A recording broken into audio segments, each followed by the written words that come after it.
Okey. Assalamualaikum warahmatullahi wabarakatuh. Selamat sejahtera pada semua. Kami dari kumpulan 5, Seksyen 9 untuk kursus penghayatan etika dan peradaban. Kod kursus UQU 10702. Kami akan membincangkan tentang tugasan mingguan kami yang bertajuk Pemansuhan Subjek Agama dan Bahasa di Institusi Pengajian Tinggi Awam.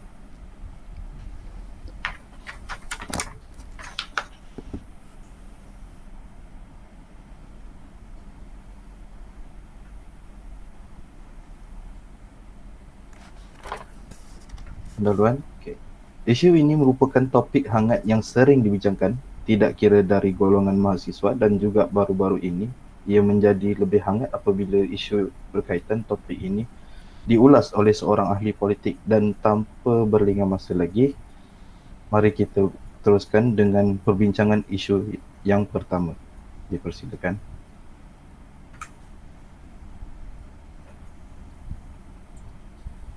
Assalamualaikum. Nama saya Muhammad Akil Fahmiuddin bin Kamaruddin, nombor kad matrik DI 2060. So, hujah saya pada kali ini ialah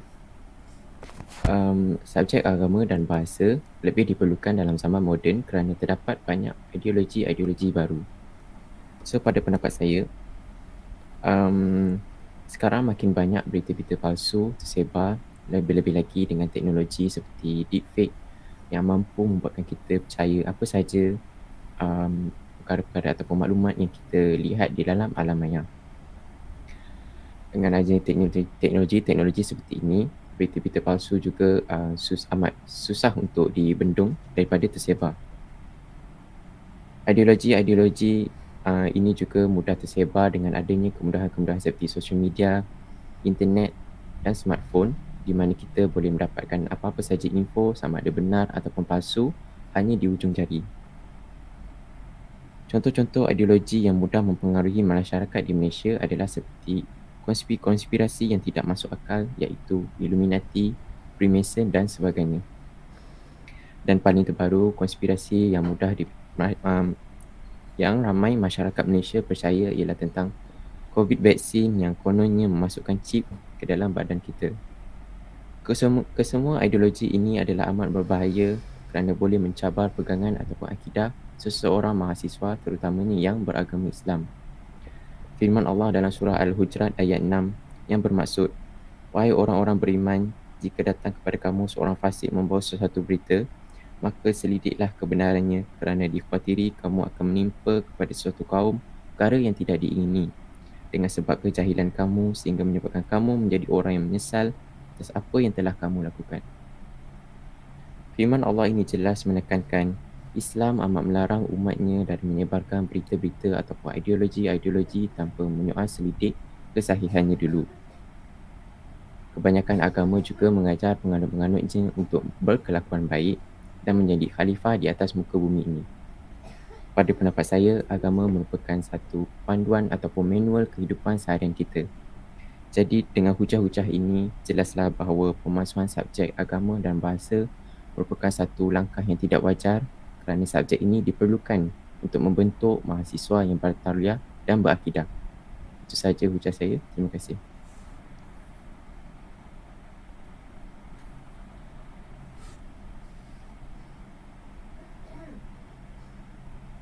Terima kasih kepada saudara Akil. Nama saya Muhammad Faris Aidin bin Jasri, nombor matrik CD 2000009. Tajuk yang topik isu yang saya akan bincangkan ialah pusat pengajian ilmu di peringkat tertinggi. Seperti yang kita tahu, Institusi Pengajian Tinggi Awam merupakan pusat penyebaran ilmu secara amnya. Ilmu yang dipelajari di pusat tersebut merupakan satu pendidikan ilmu di peringkat tertinggi. Saya memberi contoh, mungkin di peringkat sekolah dahulu, ilmu agama yang dipelajari hanya asas seperti rukun Islam, rukun iman, syarat sah solat, cara solat, mengaji, berpuasa dan sebagainya lagi. Tetapi ilmu agama di peringkat universiti mengajar para penuntut institusi tentang aliran pemahaman dalam Islam.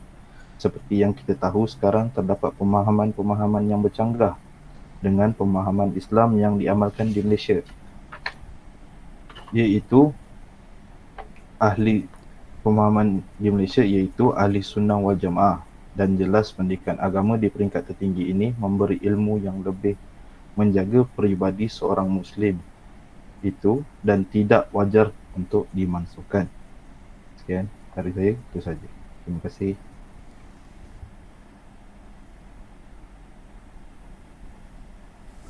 Terima kasih kepada Saudara Faris. Nama saya Muhammad Nazri Bengah, nombor matrik CD 20002. Jadi saya akan berbincangkan tentang tidak setaraf dengan pendidikan antarabangsa di universiti luar negara. Yang pertama sekali, saya bagi contoh di universiti di Amerika. Pelajar kejuruteraan diwajibkan mengambil subjek humanitis, tapi mereka dibenarkan memilih subjek elektif tersebut seperti sosiologi, antropologi, Quranic Studies, teater dan filosofi. Tapi di negara Malaysia ni kita diwajibkan mengambil subjek ini, contohnya pengajian Malaysia, kekeluargaan, tas ataupun hubungan etnik. Jadi kalau kita nak bertanding dengan para graduan di luar negara ni, jadi tak wajar tau, sebab mereka sudah jauh 2 tahun ke hadapan memasuki pasaran kerja kerana mereka sudah tamat pembelajaran yang lebih awal. Mereka sudah ada pengalaman bekerja yang lebih lama. Tapi pelajar di Malaysia ni masih lagi ada baki anggaran 2 tahun proses pembelajaran. Jadi kita hilang daya saing dengan mereka di peringkat pekerjaan disebabkan tiada pengalaman bekerja. Jadi pendapat daripada saya tak perlulah nak hapuskan subjek mandatory ini, manakala cukup jadikan ia sebagai subjek elektif, tambah baik penyelesaian subjek dan wujudkan elemen contemporary untuk memastikan graduan itu ada nilai. Itu je daripada saya. Terima kasih.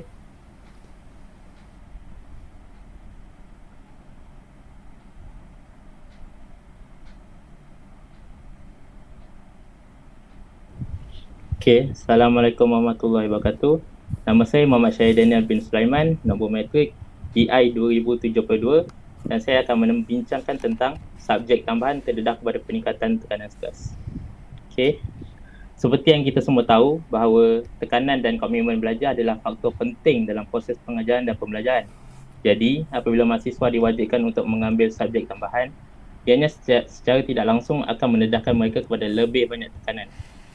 Sebagai tambahan, apabila tekanan ketika belajar meningkat, ia juga akan mempengaruhi komitmen belajar dengan positif dan signifikan. Sebagai contoh, pelajar akan mengalami tekanan akademik akibat daripada desakan yang dihadapi oleh pelajar untuk bersaing dalam pencapaian akademik atau memenuhi tuntutan tugasan yang diberi seperti peperiksaan, tugasan dan keperluan lain di universiti yang berkemungkinan melebihi keupayaan mereka. Apabila masalah tekanan dalam pembelajaran ini berlaku, setengah pelajar berkemungkinan akan terdorong untuk melakukan perkara drastik seperti melakukan aktiviti yang akan mendatangkan kemudaratan kepada diri sendiri, seperti mencederakan diri sendiri, dan juga lebih ekstrim lagi seperti membunuh diri untuk melepaskan diri mereka daripada tekanan. So, akhir kata daripada saya sangat setuju supaya pemansuhan subjek agama dan bahasa di IPTA wajar dilakukan demi kelangsungan pembelajaran pelajar. Itu sahaja daripada saya. Terima kasih.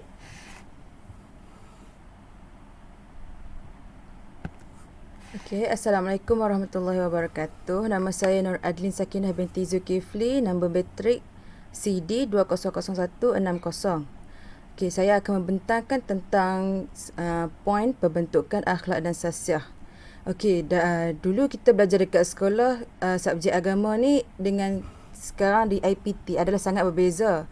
Contohnya dekat di sekolah agama, dekat zaman sekolah dulu kita macam belajar rukun Islam dan rukun iman apa semua tu lah. Tetapi kalau belajar di IPT ni, dia punya tahap dia tu lagi tinggi lah, macam akan belajar tentang adab. Okey, sama juga dengan dekat sekolah, tapi dia akan lagi lebih meluas. Macam nanti untuk zaman alam pekerjaan kita, adab, etika semua tu akan diguna pakai pada zaman alam pekerjaan.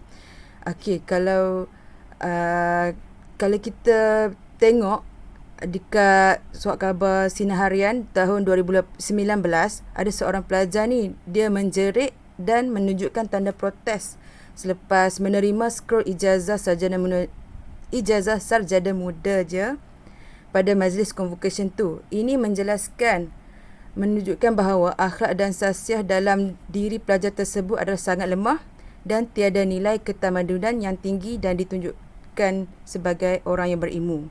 Akhir kata, untuk saya, subjek ni tak perlulah dimansuhkan, tapi perlu buat sebagai subjek elektif daripada menjadikan subjek wajib. Terima kasih.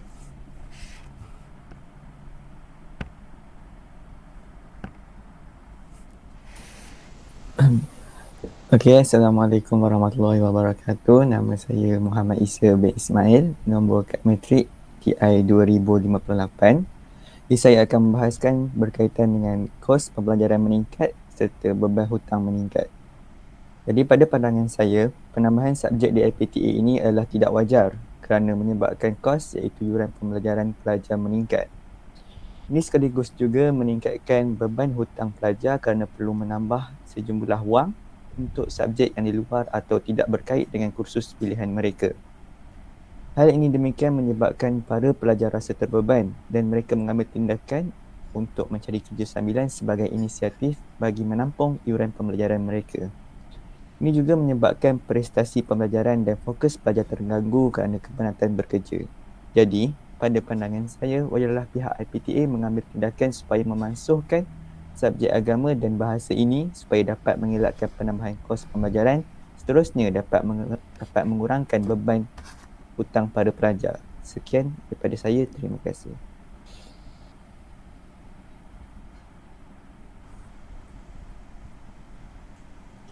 Okay, Assalamualaikum.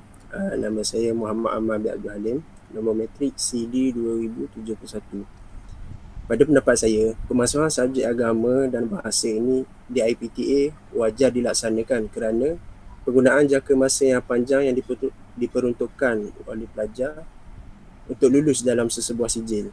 Seperti pelajar ijazah sarjana muda, pelajar diperuntukkan selama 4 tahun dibandingkan dengan luar negara hanya memerlukan 3 tahun dan di setengah negara yang lain hanya memerlukan 2 tahun setengah sahaja.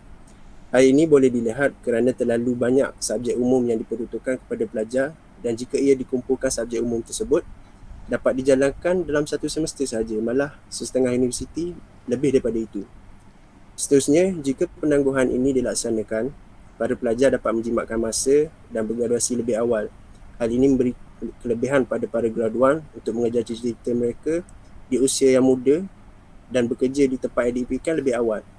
Kerana sesetengah syarikat, terutamanya syarikat yang besar dan terkenal, hanya mencari pekerja baru yang mempunyai pengalaman bekerja selama 2 hingga 3 tahun. Tidaklah kita perlu menunggu umur 30-an baru berjaya mencapai impian yang kita inginkan. Selain itu, masa belajar yang panjang juga dapat memberi kesan kepada graduan yang belajar dan ingin bekerja dalam bidang tersebut kerana pasaran sebuah pekerjaan yang tidak menentu dan tidak stabil seperti pekerjaan jurutera dan doktor. Setakat hari ini, pasaran pekerjaan tersebut mungkin agak stabil, tapi jika tapi pada masa yang akan datang, ia mungkin boleh jatuh pada bila-bila masa sahaja. Jadi itu sahaja daripada saya. Terima kasih.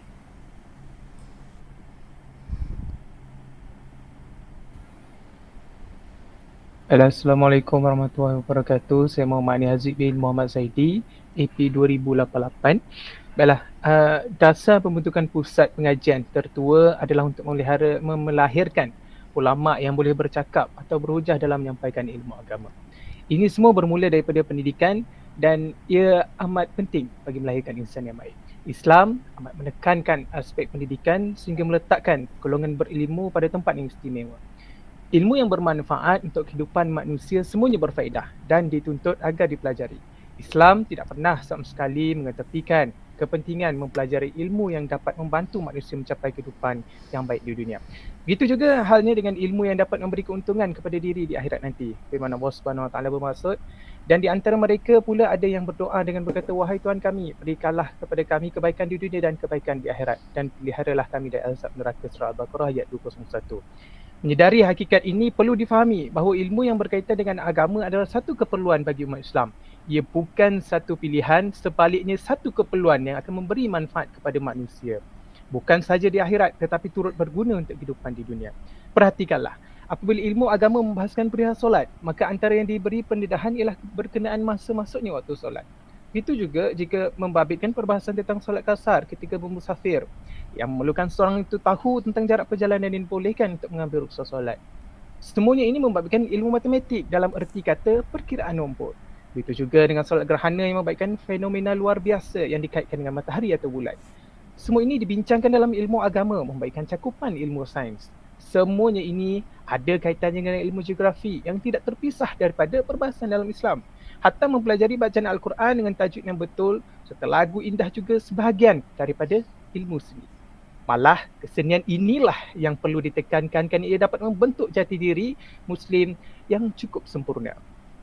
Banyak lagi sebenarnya cabang ilmu yang berada dalam perbahasan ilmu, sama ada secara langsung atau tidak langsung. Ilmu sejarah, ekonomi, undang-undang semuanya disentuh dalam perbahasan ilmu agama. Ini yang dimuatkan dalam mata pelajaran subjek agama yang diajar kepada mahasiswa dan mahasiswi. Ilmu Islam tidak akan sesekali merugikan umatnya. Sebaliknya, ia menawarkan cakupan perbahasan ilmu yang amat bermanfaat dan diperlukan oleh setiap Muslim. Usah memahami ilmu agama hanya membaikkan ibadat solat dan puasa yang menjadi ibadat khusus hambakan Tuhannya. Tapi ia adalah cakupan keseluruhan alam semesta. Dengan ini, saya menolak sekeras-kerasnya usul pemalsuan subjek agama, malah menyokong dengan sepenuhnya subjek agama di universiti. Sekian dari saya. Terima kasih.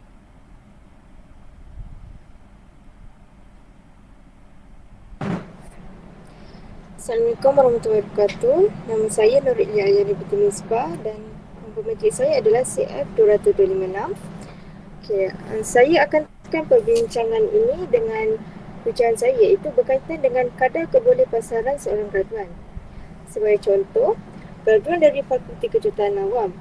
Seperti yang kita ketahui, pemalsuhan subjek akan memberikan pada tempoh pengajian, iaitu dari tempoh 4 tahun ke 3 tahun atau 2 tahun setengah. Untuk graduan daripada Fakulti Kejuruteraan Awam, bagi saya keadaan seperti ini tidak relevan kerana tempoh pengajian selama 3 tahun dan ke bawah adalah tidak layak dan tidak diiktiraf oleh BEM, iaitu Board of Engineering Malaysia, kerana ia tidak syarat kelayakan jam kerja yang telah ditetapkan. Untuk pengetahuan semua, jumlah jam kredit sangat penting bagi menentukan sama ada subjek yang diajar mencapai standard dan kualiti, iaitu kebolehpasaran yang telah ditetapkan ataupun tidak. Ini bermaksud kadar kebolehpasaran graduan akan menurun apabila berlakunya pemalsuan subjek agama dan bahasa di IPTA yang menyebabkan tempoh pengajian semakin singkat. Apa yang dapat dirumuskan di sini ialah tempoh pengajian yang terbaik bagi seorang pelajar adalah selama 4 tahun, di mana subjek umum seperti agama dan bahasa juga memainkan peranan penting dalam indeks tersebut.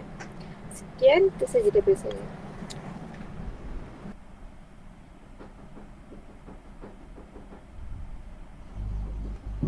Assalamualaikum warahmatullahi wabarakatuh. Nama saya Mas Zatimira binti Mas Wira Asta. Matrik nombor AF200026. Dan pada pendapat saya, adalah tidak wajar sebenarnya subjek agama dan bahasa ini dimasukkan. Kerana apabila para pelajar mempelajari subjek agama dan bahasa di IPTA, sudah semestinya akan menggunakan bahasa Melayu. Dan kebanyakan subjek yang dipelajari di universiti menggunakan bahasa Inggeris. Dengan mempelajari subjek-subjek ini, para pelajar boleh mengenali dan sedikit sebanyak mempraktikkan bahasa Melayu. Saya ambil satu contoh daripada Jepun dan Korea. Umum kita mengetahui bahawa banyak masyarakat Jepun dan Korea ini sangat gemar membaca dan dianggarkan sehingga 20,000 sehingga 30,000 diterjemah dalam bahasa mereka sendiri setiap tahun. Statistik pula menyatakan bahawa kadar membaca tahunan rakyat bagi negara tersebut sangat tinggi dan menyatakan kadar membaca tahunan rakyat bagi negara tersebut dan banyaknya buku diterjemah dalam bahasa ibunda mereka. Dan sudah semestinya mereka mudah faham buku yang mereka baca walaupun karya tersebut adalah dari negara luar. Bahkan bukan sahaja golongan intelektual ataupun golongan pelajar sahaja yang celik ilmu, bahkan rakyat juga yang bahkan rakyat biasa juga dapat peluang yang sama untuk memahami ilmu tersebut. Dari sini kita dapat lihat bahawa buku yang ditulis dalam bahasa ibunda boleh menarik sesiapa sahaja, terutamanya para pelajar untuk membaca dan mengenali ilmu di samping memperkukuhkan bahasa ibunda. Selain itu, Ada di antara kita yang dibesarkan dalam keluarga yang berkomunikasi dalam bahasa asing seperti bahasa Inggeris. Akibatnya, penggunaan bahasa Inggeris yang bermula sebagai kebiasaan menjadi satu keselesaan dan menyebabkan penggunaan bahasa Melayu dalam kehidupan seharian berkurang. Sekiranya subjek seperti agama dan bahasa ini dimansuhkan, maka akan berkuranglah kadar penggunaan dan komunikasi kita dalam bahasa Melayu. Jadi dengan adanya subjek ini sangat-sangatlah membantu para pelajar untuk meningkatkan lagi penggunaan bahasa Melayu ini. Bahasa adalah jiwa bangsa. Kita tidak boleh mengharapkan orang lain untuk memartabatkan bahasa ibunda ini selain daripada diri kita sendiri. Sekian, terima kasih.